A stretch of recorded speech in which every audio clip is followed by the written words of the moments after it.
ఏం మాయ చేసావే పార్ట్ 40. అప్పుడే కాస్త స్పృహలోకి వచ్చిన వింధ్య శరీరం ముక్కలవుతున్నట్టు కలుగుతున్న నొప్పిని తట్టుకోలేక కన్నీళ్లు పెట్టుకుంటూ నెమ్మదిగా కళ్ళు తెరిచింది.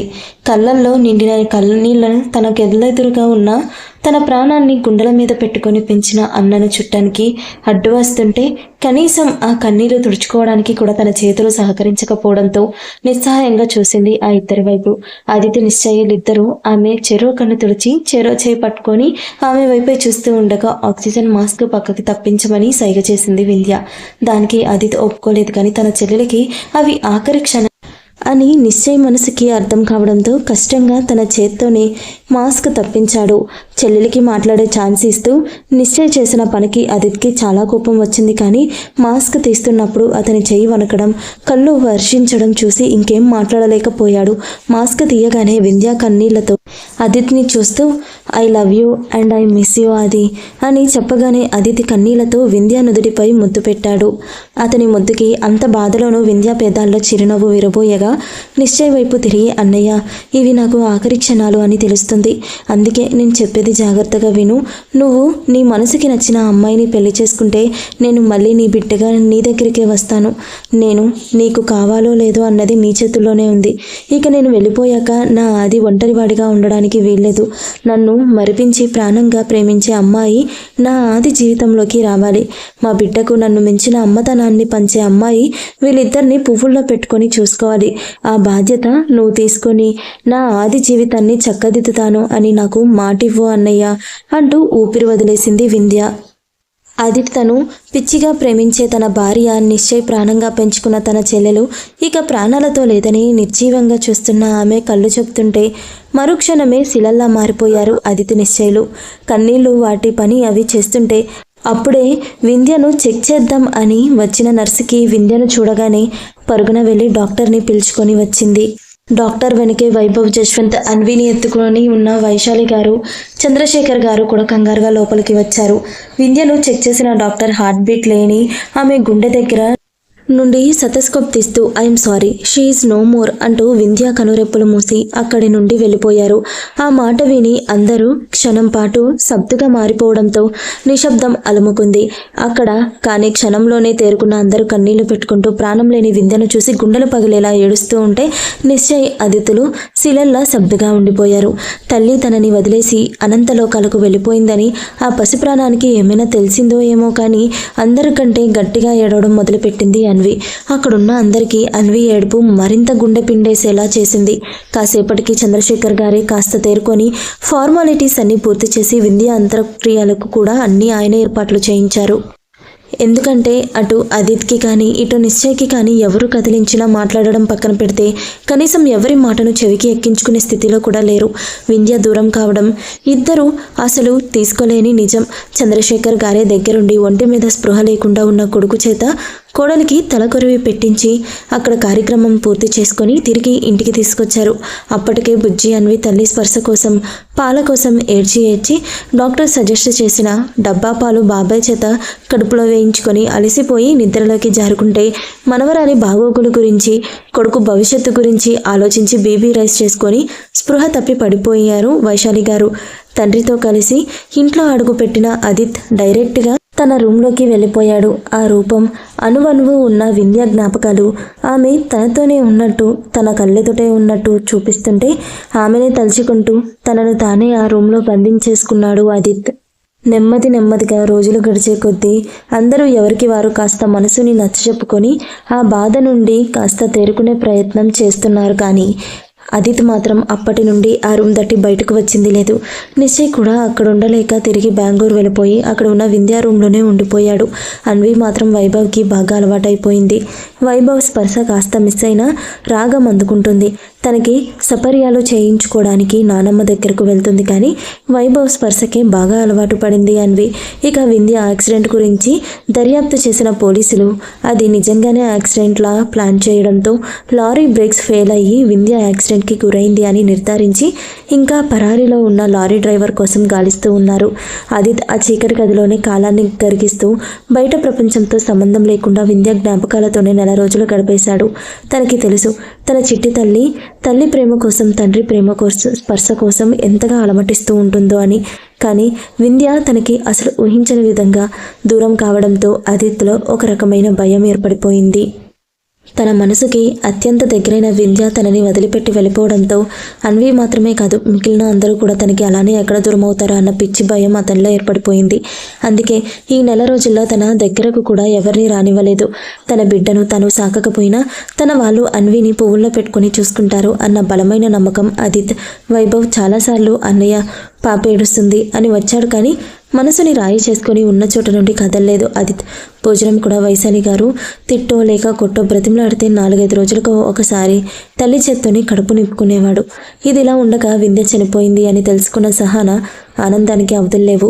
వెంటనే వెళ్ళి ఆదిత్ని కలిస్తే డౌట్ వస్తుంది అని నెల రోజులు గడిచాక ఆదిత్ ఇంటికి వెళ్ళింది. వైశాలి గారు ఆదిత్ ఎవరితో మాట్లాడడానికి ఇష్టపడట్లేదు అని ఎంత చెప్పినా వినకుండా ఆదిత్ రూమ్లోకి వెళ్ళింది. అక్కడ చీకట్లో వింధ్య ఫోటో గుండెలకు హత్తుకొని శూన్యంలోకి చూస్తున్న ఆదిత్ని చూడగానే సహాన కోపం నషాలాకి అంటింది. కానీ కష్టంగా తనని తాను కంట్రోల్ చేసుకొని ఆది అంటూ అతని భుజం మీద చేయి వేసింది. అసలు వింధ్య తనకి శారీరకంగా దూరం అయ్యాక కనీసం తన ప్రాణ స్నేహితుడిని కూడా దగ్గరకు రానియలేదు ఆదిత్. అలాంటిది సహానను అక్కడ చూసేసరికి ఆదిత్ కోపంతో కళ్ళు ఎర్రచేస్తూ లివ్ అని అరిచాడు. కోపమే తెలియని ఆదిత్ అలా రియాక్ట్ అయ్యేసరికి సహన ఒక్కసారిగా ఉలికిపడింది. కానీ ఇదే మంచి టైం, ఇప్పుడు భయపడి వెనకడుగు వేస్తే ఆదిత్ తనకి దక్కడు అన్న స్వార్థంతో ఆది please try to understand. Vindhya దూరం అయిందని నువ్వు ఇలా అయిపోతే అన్విని ఎవరు చూసుకుంటారు? నీ మీదే ప్రాణాలు పెట్టుకుని బ్రతుకుతున్న అంకుల్ ఆంటీ ఏం కావాలి? నీ అడుగుజాడల్లో నడిచే వైభవం ఏం కావాలి? అందుకే నా మాట విని మూవ్ ఆన్ అవ్వడానికి ప్రయత్నించు ఆది. ఇంకో పెళ్లి చేసుకొని పాపకు తల్లిని, నీకు భార్యను తెచ్చుకొని నీతో పాటు ఇంట్లో వాళ్ళకి కన్నీళ్ళకు కూడా అడ్డుకట్టు వెయ్యి. ఎవరో తెలియని వాళ్ళని చేసుకొని నువ్వు బాధపడే కంటే నువ్వు ఒప్పుకుంటే నిన్ను పెళ్లి చేసుకోవడానికి నేను రెడీగా ఉన్నాను ఆది అంటూ ఒక ఫ్లోలో చెప్పుకుంటూ వెళ్ళిపోతున్న సహన మాటలకు ఆదిత్ సహనం నశించడంతో విసురుగా సహన గొంతు పట్టుకొని మండే అగ్ని కణం లాంటి కళ్ళతో ఆమెను కాల్చేలా చూస్తూ నా వింధ్య స్థానం ఇంకొకరికి ఇవ్వడం అంటే నేను ప్రాణం ఉన్న శవంలా మారడమే. అది ఎప్పటికీ జరగదు. నేను అప్పుడు ఇప్పుడు ఎప్పుడు వింధ్యకు మాత్రమే సొంతం, వింధ్యకు మాత్రమే. Don't you dare to like this again అని ఆమెను విసురుగా నెట్టేశాడు ఆదిత్. సహాన ఆదిత్లో అసలు ఇప్పటి వరకు చూడని యాంగిల్ చూస్తుండేసరికి వెన్నులో వణుకు పుట్టింది. కాల్చేసేలా చూస్తున్న అతని చూపులు తనని నిలువెల్లా కంపేర్చేలా చేస్తుంటే వింధ్య శారీరకంగా దూరం అయ్యాక కూడా అలా మాట్లాడుతుండేసరికి ఆమె పిచ్చి పట్టిన దానిలా ఆదిత్ విసురుగా నెట్టడంతో తమాయించుకొని లేచి వింధ్య వింధ్య వింధ్య, తను చచ్చినా కూడా తన పిచ్చి వదలదా నీకు? చిన్నప్పటి నుండి నేను పిచ్చిగా ఇష్టపడుతున్న నేను నీకెందుకు కనిపించట్లేదు ఆది? నా ప్రేమ నీకెందుకు కనిపించట్లేదు అని అరుస్తుండేసరికి ఆమె మాటలకు ఆదిత్ మొహం మరింత ఎర్రబడిపోయింది కోపంతో. ఆ కోపంలోనే మొదటిసారి ఆదిత్ ఒక ఆడపిల్లని కూడా చూడకుండా ఆమె చంప చెల్లుమనిపించాడు. అసలు అది ఏమాత్రం ఊహించని సహాన ఆదిత్ దెబ్బకు పెదవి చిట్లడంతో అతని కళ్ళల్లో కనిపిస్తుంటే భయం బిగుసుకుపోయింది. వైశాలి గారు చెప్పడంతో అన్న రూమ్ దగ్గరకు కంగారుగా వచ్చిన వైభవ్ జరిగిందంతా చూసి సహాన భక్తభుక్తికి విసుక్కుంటూ జరిగేది చూస్తూ ఉంటే తమ్ముణ్ణి గమనించిన ఆదిత్య సహానను మెడపట్టుకుని బయటకు గెంటేసి వైభవ్, ఈ అమ్మాయి మళ్ళీ మన ఇంట్లో అడుగు పెట్టడానికి వీల్లేదు అని విసురుగా డోర్ లాక్ చేసుకున్నాడు. అన్న ఎంతో ప్రియంగా పిలిచే పిలుపు కూడా ఆ క్షణం నుండి దూరం కావడంతో వైభవ్ మనసు చెదిరిపోయింది. ఆదిత్య మాటలకు పగిలిన చంపను నిమురుకుంటూ అక్కడి వెళ్ళిపోయింది. సహాన అప్పటి నుండి ఆదిత్య మారకపోతాడా, మళ్ళీ ఎప్పటిలా లైఫ్ లీడ్ చేస్తే తనకంటూ ఒక తోడు కోరకపోతాడా అని వెయిట్ చేయడం మొదలుపెట్టింది సహాన. కానీ ఆదిత్య మాత్రం ఆ క్షణం నుండి మొత్తం మాటలు కూడా తగ్గించేశాడు. వైశాలి గారిని కూడా ఆవిడ కన్నీళ్లు చూసి తట్టుకోలేక మాత్రమే లోపలికి రానిచ్చేవాడు. కరెక్ట్గా అదే సమయంలో ఒకరోజు తనకి ఆత్మరూపంలో ఉన్న వింధ్య కనిపించింది. వింధ్య నిజంగానే తన ఎదురుగా అలా కనిపించేసరికి ఆదిత్య కన్నీళ్లు పెట్టుకుంటూ వెళ్ళి ఆమెను చుట్టబోయాడు. కానీ మరుక్షణమే ఆమె అదృశ్యం కావడంతో కన్నీళ్లు పెట్టుకుంటూ పిచ్చివాడిలా అరుస్తూ అక్కడే కొలబడిపోయాడు ఆదిత్య. మరణం తర్వాత తన ఆఖరి కోరిక కారణంగా మోక్షం లభించక ఇంకా భూమి మీదే ఉండిపోయింది వింధ్య. కానీ తను ఎవరికి కనిపించకపోవడంతో తను ఇంకా అక్కడ నుండి ఎవరికి ఉపయోగములు తెలియక తను లేక తన వారు అనుభవిస్తున్న నరకాన్ని చూసి ఎప్పటికప్పుడు వాళ్ళకంటే మరింత నరకం అనుభవించేది వింధ్య. కానీ సహానా వచ్చి వెళ్ళిన దగ్గర నుండి మరింత కుమిలిపోతున్న అదిత్ని చూసి బాధపడుతూ ఉండగా అదిత్కి తను కనిపించడంతో ఆమె సంతోషం మాటల్లో వర్ణించలేనిది. అప్పటి నుండి అదిత్తో మాట్లాడడం, అతనికి నచ్చజెప్పే ప్రయత్నం చేయడం వింధ్యకు అలవాటైన పని అయిపోయింది. కానీ అదిత్లో మాత్రం ఏ మార్పు లేదు. అలా సంవత్సర కాలం గడిచేసరికి కొడుకుని అలా చూసి చంద్రశేఖర్ గారు గుండెపోటు తెచ్చుకొని హాస్పిటల్ పాలవడంతో తప్పక ఆ రూమ్ నుండి బయటకు వచ్చి తండ్రి బాధ్యతలు తన భుజాన వేసుకున్నాడు అదిత్. అప్పటికే జశ్వంత్ తను అదిత్ కలిసి స్టార్ట్ చేసిన బిజినెస్ చంద్రశేఖర్ గారి బిజినెస్ విలీనం చేసేశాడు. అదిత్ లేకుండా ఇంకా ఆ బిజినెస్ని ఒంటరిగా రన్ చేయడం ఇష్టం లేక అలా బిజినెస్లో పడి తనని తాను బిజీ చేసుకొని క్షణం కూడా తిరగలేకుండా వర్క్లోనే మునిగిపోయి తేలుతూ నెమ్మదిగా మద్యం కూడా అలవాటు చేసుకొని కాలాన్ని కరిగించేవాడు అదిత్. ఇటు నిశ్చయ్ కూడా తన పియ్య తప్పదు అన్న మీటింగ్స్కి అటెండ్ అవుతూ నెమ్మదిగా చెల్లెలు దూరం అయ్యింది అన్న బాధ నుండి బయటకు రావడానికి ప్రయత్నం చేస్తూ అదిత్ ఫ్యామిలీ ఎలా ఉందో ఎప్పటికప్పుడు తెలుసుకుంటూనే ఉండేవాడు. కానీ అప్పటి నుండి అతను విజయవాడ వెళ్ళింది లేదు. కూతుర్ని దగ్గరికి తీసుకోకపోయినా ప్రతిరోజు నైట్ కూతుర్ని దూరం నుండి చూసుకొని తృప్తి పడేవాడు అదిత్. కానీ అన్వి పెరిగి పెద్దవుతున్న కొద్దీ ఆ పసిప్రాణం తండ్రి ప్రేమ కోసం ఎంతగా తప్పిస్తుందో కల్లారా చూస్తూ ఉండేవాడు.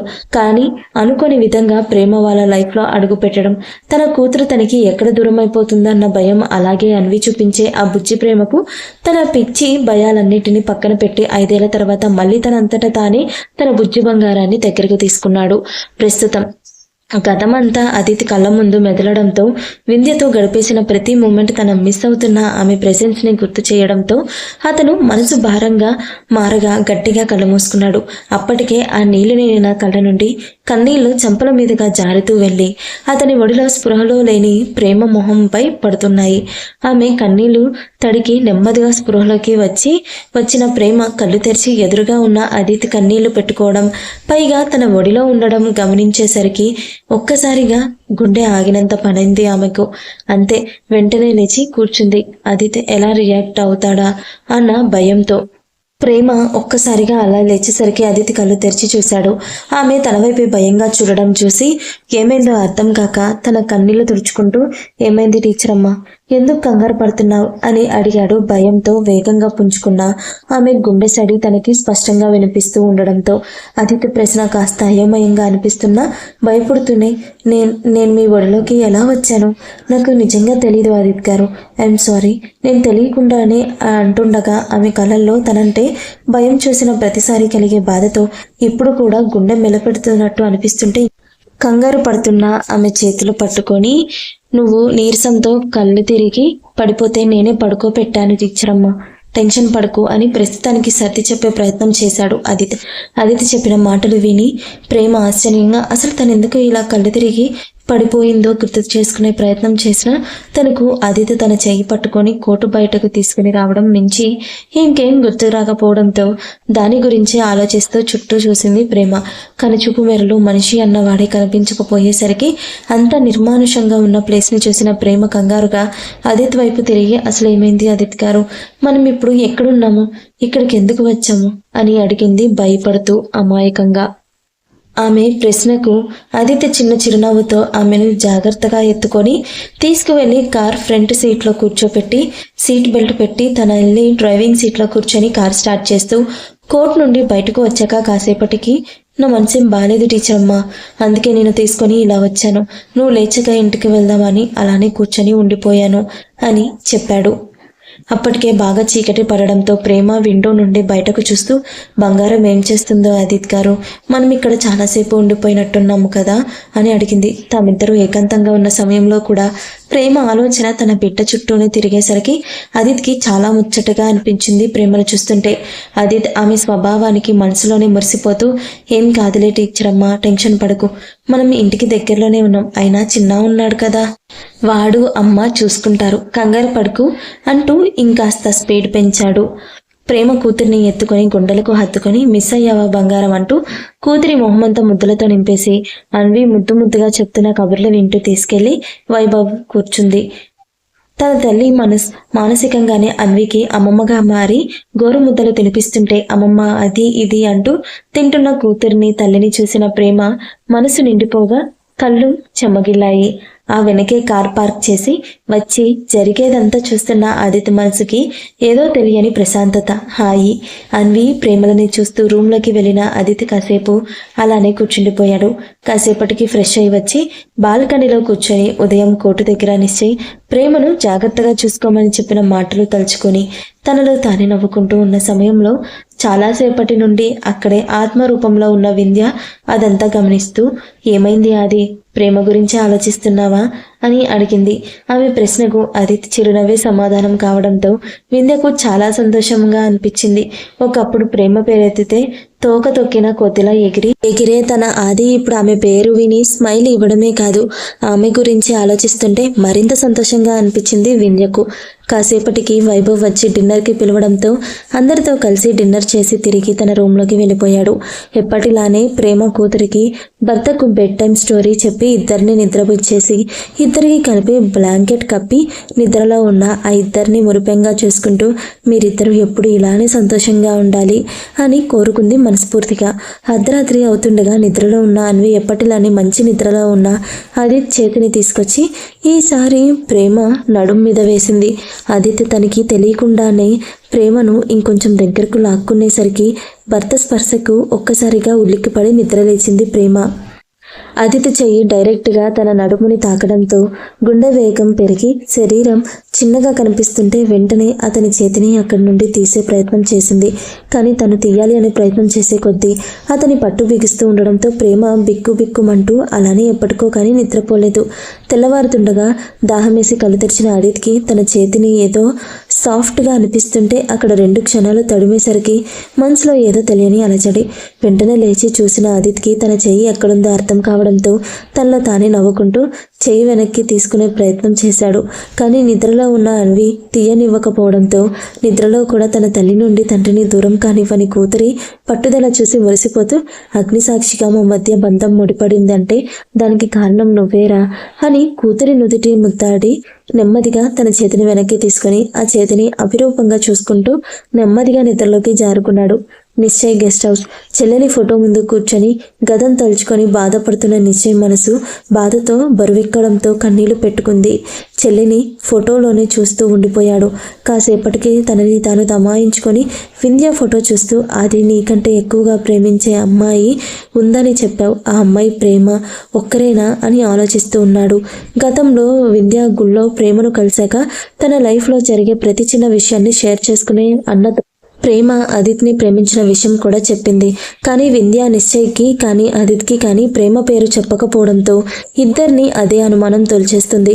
ఒకవేళ ప్రేమ వింధ్య చెప్పిన ఆ అమ్మాయి ఇద్దరు ఒకరే అయితే ప్రేమ కావాలనే అన్వితో క్లోజ్ అయ్యి ఆదిత్య జీవితంలో అడుగు పెట్టిందేమో అన్న భయం మొదలైంది నిశ్చయ్కి.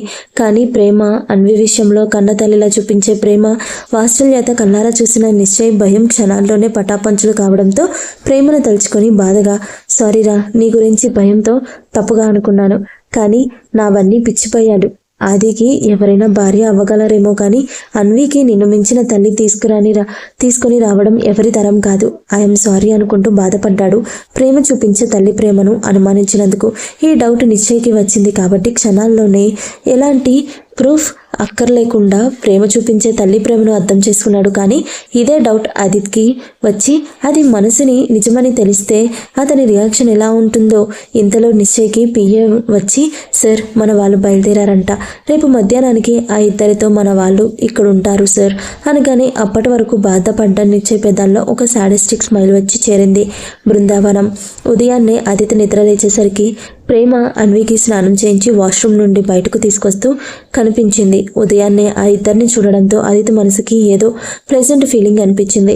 చిన్న చిరునవ్వు లేచే ఫ్రెష్ అయ్యి బయటకు వచ్చేసరికి ప్రేమ దేని గురించి ఆలోచిస్తూ అన్విని రెడీ చేయడం గమనించి మెడలో ఉన్న టవల్ పక్కన పడేసి, బేబీ దాహంగా ఉంది, వాటర్ తీసుకురావా అని అడగగానే తూనీగల అక్కడి నుండి వెళ్ళిపోయింది అన్వి.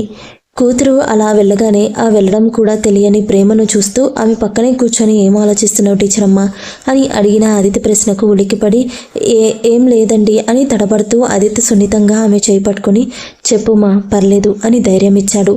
దాంతో ప్రేమ కష్టంగా ధైర్యం కూడగట్టుకొని గుండెల నిండా ఊపిరి పీల్చుకొని వదిలి, మీరేమీ అనుకోనంటే ఒక్కసారి నిశ్చయ్ అన్నయ్యని కలిసి వద్దామా ప్లీజ్ అంటూ భయంతో ఒక కన్ను పూర్తిగా మూసేసి మరో కన్ను చాలా చిన్నగా తెరిచి తన వైపు చూస్తున్న ప్రేమను చూసిన ఆదిత్ ఆమె ఎక్స్ప్రెషన్స్కి చాలా ముద్దుగా అనిపించడంతో ఏదో ట్రాన్స్లో ఉన్నట్టు ఆమెను అలానే చూస్తూ ఉండిపోయాడు. ఇంతలో అన్వి బయటకు ఎలా వెళ్ళిందో అలానే ఎగురుకుంటూ వచ్చి డాడీ వాటర్ అంటూ తన బుల్లి చేత్తో గ్లాసులో సగానికి తెచ్చిన వాటర్ తండ్రి చేతికి అందించింది. కూతురి పిలుపుతో తేరుకున్న కాసిన్ని వాటర్ తాగేసి గ్లాస్ పక్కన పెట్టి ఇంకా భయంగా చూస్తున్న ప్రేమనే చూస్తూ కూతురిని ఒడిలో తీసుకుని బేబీ మామ దగ్గరకు వెళ్దామా అని అడిగాడు.